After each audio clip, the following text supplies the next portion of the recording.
So now the White House says that for those cities that they know are receiving an influx of migrants, that includes New York City, as you just said, Chicago, and here in Washington, D.C., there is somebody from FEMA, that federal emergency management agency, ready and willing to really help those cities when it comes to management of these influx of migrants, including reimbursing some of those cities. That's a part of the kind of the response that the White House is now giving. Leo mentioned there were those conversations, not only with migrant trans women. Being a migrant trans woman, there is an undocumented concern.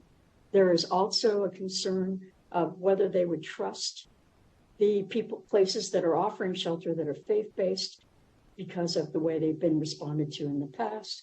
Then if they are accepted, what would happen in terms of misgendering, in terms of bedrooms and bathrooms, et cetera. And then sparked a few things in my mind, thinking about preparedness and how you said, LGBTQIA people and people who have been disadvantaged already are struggling. They already have their own things to deal with. So you add a disaster on top of that. It's just compounding on itself. And I think that is maybe the why we're having these discussions, is because it isn't being talked about. It isn't being socialized. We're not paying attention to this community. Thank you so much. Maggie. Thank you.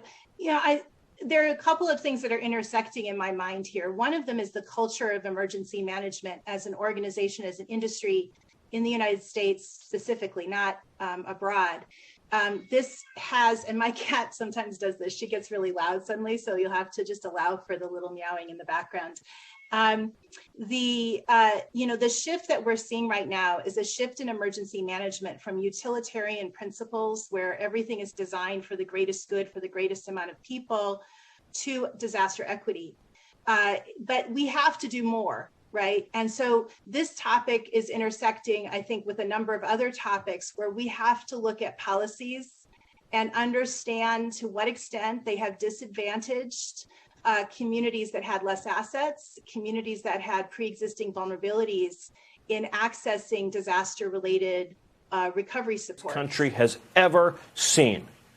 The reason why those Americans in North Carolina, those mothers, those fathers, those precious little children were left to die, were left on rooftops begging their government for help that never came, is because Kamala Harris turned FEMA into an illegal alien resettlement agency. Its manpower, its dollars, its resources, its mental energy was spent over the last 4 years learning how to do one thing, how to get illegal aliens from outside the country into your town. And so when disaster struck, they were not ready, they were not prepared, they were not capable, and they did not care. And our fellow citizens, including babies, children, young kids, were left to suffer and drown.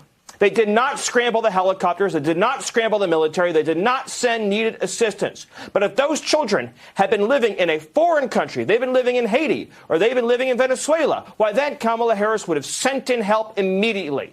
A betrayal like we've never seen before, Sean. This is infuriating.